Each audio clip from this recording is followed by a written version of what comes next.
Hello, great souls. So good to be with you today. Let's begin together with a prayer. Heavenly Father, Divine Mother, friend, beloved God, great masters of self-realization, Jesus Christ, Babaji Krishna, Lahiri Mahashaya, Swami Sri Yukteswar, and Paramahansa Yogananda Ji, saints of all religions, friend and guide Swami Kriyananda, we humbly bow to you all. Guide us in our time together. Guide us as we study these spiritual principles and yogic teachings. Help us to apply them to our lives. Help us to feel thy divine presence as our own soul nature and to awaken in thee. Om. Peace. Amen. Okay, so today we're focusing on step 9 of the 12 steps. And step 9 is about making amends or putting things right. The spiritual principle is integrity.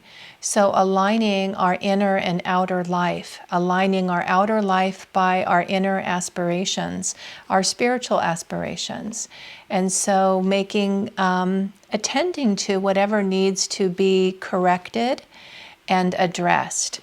In step 9 from AA's 12 and 12, the reading is, made direct amends to such people whenever possible, except when to do so would injure them or others. Now, such people refers to what we talked about last week, which is a list of people we have harmed.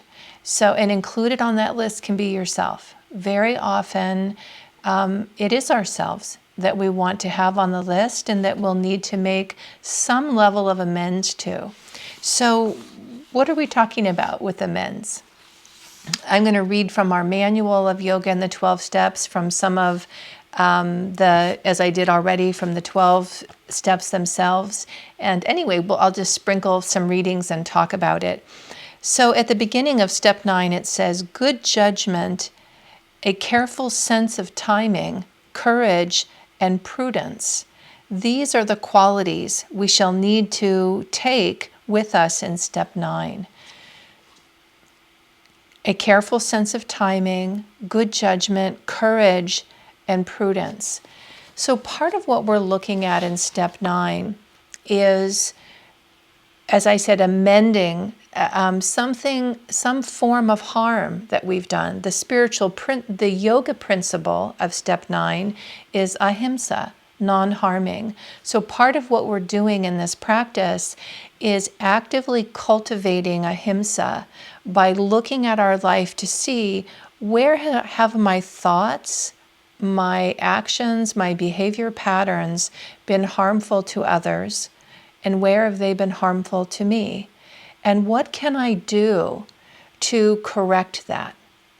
So the direct amends of, last week I mentioned diet. For some, that can be actually a very meaningful practice of amends to the self, to make it a point to take better care of the body and to say to yourself, I'm sorry, body, that I haven't been taking really good care of you. I've been asking you to deliver, to do for me, to be this vehicle in the world. This beautiful body of ours, it houses our soul. We say in yoga, we have a body, we are not the body. And it's true, we aren't. But we have it, and it's a great blessing and honor to have a body. It allows us to awaken to our soul nature, to be here and to live and develop our spiritual life. So a way that you can amend that is to make a commitment to act differently around, let's say in this case, nutrition. Maybe you need some help for that, right? So it's not so much that you make a decision. I'll go back to step 7 a little bit. In step 7, when we see things limitations in our life, we're humbly asking God to help us with those limitations. So we go to 8, I see my limitations, I go to 8, who have I harmed? Maybe I've harmed myself with a lack of self-care. Okay, step 9, I'm willing to amend that. I want to amend that. Well, I'm going to keep bringing grace into the equation. It's not that I make a decision and I just do it. So that's going to be part of figuring out, understanding, well, what is step 9 going to look like depending on who has been harmed and how have they been harmed. So Ahimsa also lines up with Satya, truthfulness here. So we're being truthful with ourselves. And as a reminder, in yoga, the spiritual practice of truth is that it's always beneficial. And there's a difference between truth and fact. If facts are harming, we do not speak them. That is not truthfulness, and it's not appropriate. So if you're needing to convey information, the practice of Satya is to find a way to be discerning about it. So prudence, when it says prudence and timing, sometimes it is the right thing to say, but it's the wrong time to say it. There's a famous story, it is famous, I can say, in the world of Ananda, where Swami Kriyananda, a group of devotees came to him to complain about someone who was very, very difficult to work with.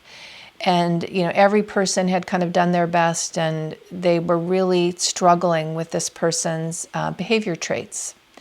And so Swamiji listened to them, to the small group who came to him for help, and he agreed. He said, that individual, he does have that limitation. It's true. He does have that limitation, and it would be helpful for him to have that pointed out to him. And those who tell the story say, oh, they were so relieved. Like, okay, it's not just us. Swamiji agrees. He agrees that this behavior pattern is very difficult, and Swamiji has said it's important to tell him. And then he didn't tell him. So for a long time, 10 years, he didn't tell him. He did not tell this individual. He agreed, yes, he does struggle with that limitation. It creates problems in his interpersonal relationships and his work life. It is difficult. It should be pointed out to him. It would be very helpful for him to see this. And then the timing of that was 10 years. And in 10 years' time, there was a moment where that individual was ready to be corrected, and Swamiji corrected him. And he could hear it. He could hear the correction. He could look at it and say, yes, sir, that's true. That's true. That is something. And he could work with it. So that's the Satya piece I just want to mention, that when we're looking at our life and we're looking at Ahimsa, especially around behavior and thoughts. So I'm going to say a few things that can seem really silly and obvious, but in my experience, they aren't always so obvious. So one of them, this can come up definitely in 12-step community where people are trying to work this step, and they'll wonder, well, should I tell someone that I don't like them, right? And that whenever I see them, I'm really unhappy to see them, and they irritate me. And I feel bad about the fact that I think that way about them. So would it be good to tell them? No, it would not be good to tell them.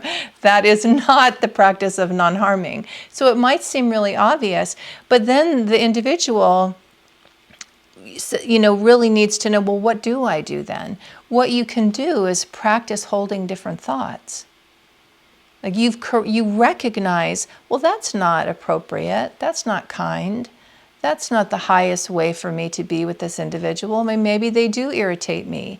Maybe I don't like them very much, right? We have likes and dislikes, but it's harmful to hold those attitudes for someone, that every time they come, there's an inner thought, oh, here they come. And, they have to deal with, on the mental level, harmful thoughts about them. And in yoga, we would say that, vibration, thoughts have power. And so holding those kinds of thoughts about someone can be very harming to them. They absolutely can feel that. Many people do feel it. And maybe you have felt it when you've sensed that someone didn't have kind thoughts about you. So the way to amend that is to recognize, okay, that's not appropriate. That's not my highest self. That does not align with the integrity of my spiritual aspirations. So instead, I will change my behavior. I'll never speak it. No, it's not appropriate to speak it. But I will hold a different thought about that person when I see them. I will affirm that they are a divine soul. I will look for the very best in them, and I will give them a chance to shine. Well, that is amends, and that's a beautiful amends. So recognizing when we're off course with our spiritual practices, and in yoga we always go back to the yamas and niyamas, and then utilizing them to move forward. So the other piece, because it says direct amends except when to do so would harm them, well, that would be harming. So the amends is a behind the scenes amends. It's an amending of the way that you live. It's called living amends.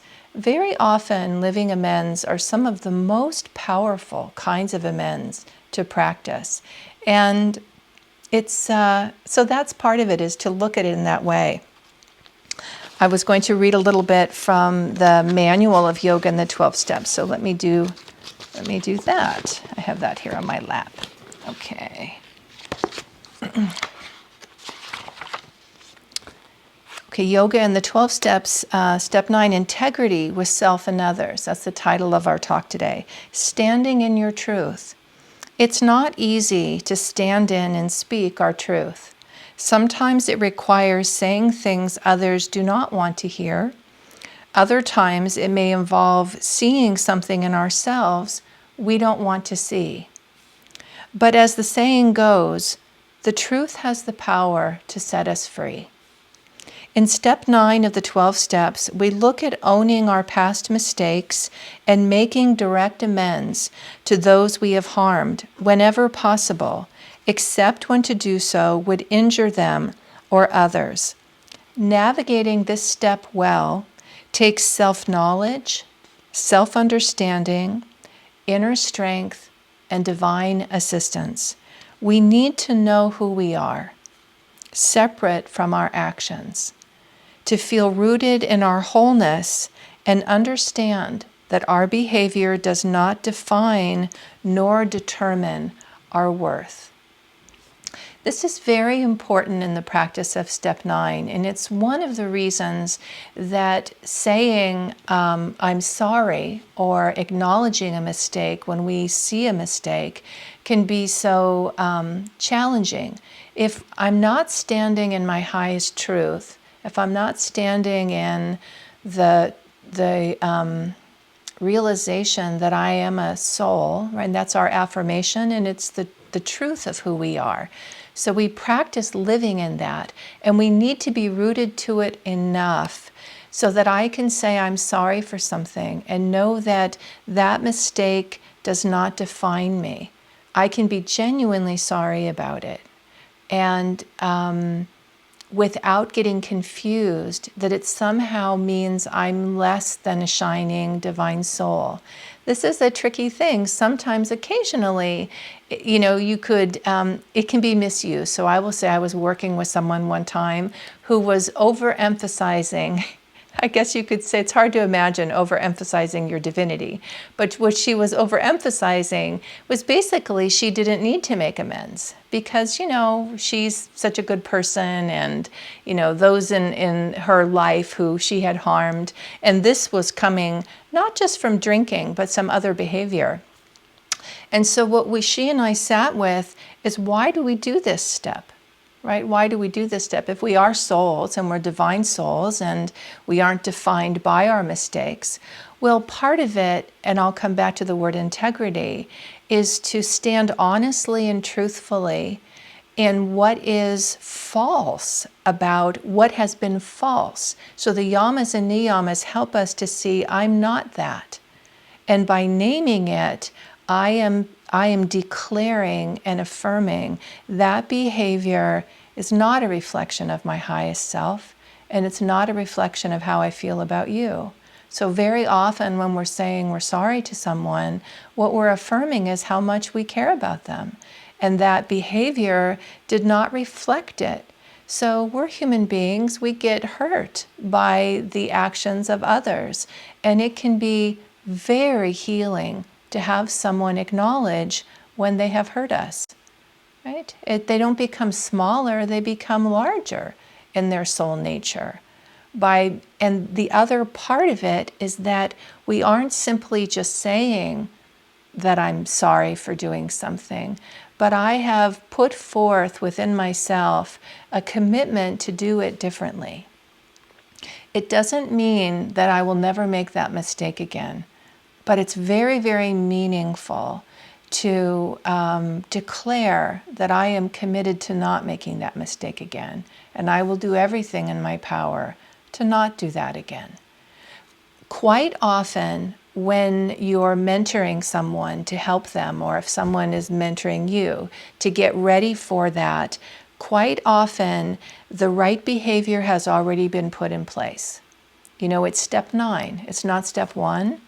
It's not step 2, 3, or 4. Like, it's a ways. There's a fair amount of spiritual practice that we've done to get to the point that we can understand we are not our mistakes, and we can own them with clarity and with an inner commitment to live differently. And so by the time it happens, quite often people see that sincerity already, right? And they might say, oh, you didn't need to apologize, right? So this is the other piece of it. Someone might say, oh, you don't need to apologize. I would say when that happens, I let people have their experience. That's part of the practice of this step. So let's say someone says, you didn't need to apologize, that's fine. And say, well, I don't feel good about it, and so I wanted to tell you that.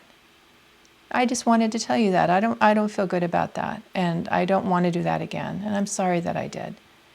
That is powerful, and it's really powerful for your own spiritual life.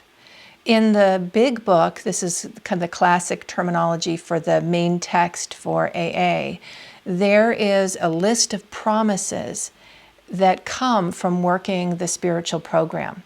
So not just sobriety, not just not drinking, but actually living a deeply spiritual life, living by all the principles that are in the 12 steps, which are all the principles in yoga.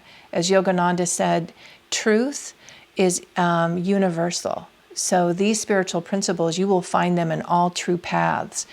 The promises, I thought I would read them, because what's really interesting about them is they follow step 9. So it is said and understood in the 12-step community that when you get to the 9th step, and even before you have finished it, you will begin to experience the fruits of your spiritual practice. So this is what it says. If we are painstaking about this phase of our development, we will be amazed before we are halfway through. We are going to know a new freedom and a new happiness. We will not regret the past, nor wish to shut the door on it. We will comprehend the word serenity, and we will know peace. No matter how far down the scale we have gone, we will see how our experience can benefit others. That feeling of uselessness and self-pity will disappear. We will lose interest in selfish things and gain interest in others. Self-seeking will slip away. Our whole attitude and outlook upon life will change. Fear of people and of economic insecurity will leave us. We will intuitively know how to handle situations which used to baffle us. We will suddenly realize that God is doing for us what we could not do for ourselves. Are these extravagant promises? We think not. They are being fulfilled among us, sometimes quickly, sometimes slowly. They will always materialize if we work for them. These promises are a foundation for the practice of the 12 steps. They're a promise, right? They are the promises. And part of what happens at this phase of the practice, because we're so rooted in our highest truth, we are able to speak honestly about anything that seems not quite fully integrity, right? In alignment. It doesn't have to be something I'm afraid of. Now, it's important to not overemphasize, right? So the whole path isn't step 9 constantly. We don't want to be out of balance with it. And I was thinking, in preparing for today, I was thinking of a movie I saw where the main character kept apologizing. Oh, I'm sorry, I'm sorry. And the person she was with was frustrated, like, stop apologizing, quit saying I'm sorry. Oh, I'm sorry, right? And then she heard herself say, I'm sorry. So we don't want to be living in that way. That's not the intention. Really, we want to be able, and it doesn't have to be a lot. So let me say that. Maybe there's only a few things, or maybe they're all behind the scenes. Maybe you aren't going to speak directly to anybody, but you will see for yourself, that wasn't the best way to handle that. I'm going to handle it differently. So this is where a mentor and a teacher can be helpful, I will say. It can be difficult to navigate step 9, to know, well, should I apologize for that? Is it necessary to apologize? Is it better to simply pray about it, right? So it's not obvious. That's just what I want to say. But the intention to live it is incredibly powerful, and it sets us free. I don't have to be afraid of mistakes. And that's one of the biggest gifts I've seen in this practice, is that in the 10th step we'll look at next week, the 10th step is that we continue to take personal inventory. And when we are wrong, we promptly admit it. So we go through this practice, and step 9 is kind of the big amends, right? It's very often the first time for people to be looking at the landscape of their life, unless this is already a practice for you. And many people, it's not a practice, right? Some too much, they apologize too much, but many, they don't have that practice. So you look at the big things, you work with someone generally to get some help and clarity on this, because there are things you don't need to apologize for. And sometimes that needs to be pointed out. Like, no, I don't think that was anything you need to apologize for. I think you were in the middle of something, but I don't think you did anything. So step 10, where we promptly admit it. What I have found from this practice is that occasionally, I might have the thought, oh, let's say maybe I felt I was short with somebody. Right? I got caught up in time, in the hurriness of something, and someone was asking me a question, and I didn't give full attention to them when they asked the question. I looked at them, I had an interaction, but then later when I was able to be more centered or more settled, I recognized, well, wait a minute, that didn't feel right. They were coming to me and asking a question, and I let the busyness of my day and my schedule keep me from either saying I don't have the time to be fully present for a conversation, so let's talk at another time, which would be appropriate. It's fine. Sometimes we don't have the time. But to say, yes, I can talk when I can't really talk, or I just need to bring myself to the moment and say, let go of all those other things and really be here now. So if it's happened to me, it doesn't feel good. I feel such a sense of liberation when I remember I can apologize. Like, it's just suddenly will dawn on me, because it'll kind of come back like, yeah, I don't feel good about that. And then I'll think, well, was it okay? Am I being, like the process you can go through, discernment. And then it dawns on me, if you were off on that, you can apologize. You can write them. You can call them. You can reach out to them and just speak very clearly and very directly about what you're feeling and say, I'm sorry. I'm sorry I was distracted when you asked me that question today, and I don't feel that I was fully present to you when we were talking, and I want to apologize for that. It was so good to see you, and I really, you don't have to say a lot. Sometimes that's enough. And then, and I talked about this last week with step 8, then the debris of that day is tossed into the fire of purification. I don't need to carry it.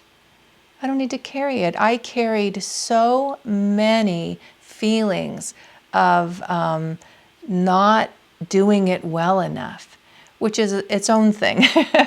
That's its own thing to be corrected. But this practice helps to just sweep the street. Just clean up your street, clean your house. At the end of the day, say, well, I've done my best and I give it to God. And if I'm not sure if I should apologize, sometimes I'm not sure, might be an old perfectionist idea, then wait 24 hours. Give it to God. I say to God, I'm willing. And that's the main thing. Am I willing to make amends if it's needed? That is such a moment of transformation and freedom. And that's where, in my experience, we no longer regret the past comes from. Because I can do something about it, right? Even if what I'm doing is in prayer and meditation and no one ever hears it other than God or my spiritual teacher. Maybe I talk to my teacher about it. And, the most important thing, don't connect with whomever again, but pray about it. And there are different ways, is what I'm saying. And that very practice frees us from the burden of regret. Yogananda Swami said that one of the things that brings us back to reincarnate is regret, longing and regret. This attends to regret. No more regret. No need to regret. We do make mistakes. It's okay. It's okay. We can amend them, right? And with grace, transcend them and really be different and live differently. And this practice, I find, keeps my house in order. It helps me keep my house in order. So I hope that it's helpful for you today. I will, as we're closing, I'll look at, often we give home practice in the course. And so, yes, I'm just what I'm feeling in this moment is I don't think I need to look at this. I think I'll just say to you, stay attentive to integrity. And as you move through this week, just be mindful and aware of, do I feel like my thoughts, my actions, my behaviors are in alignment with my highest truth?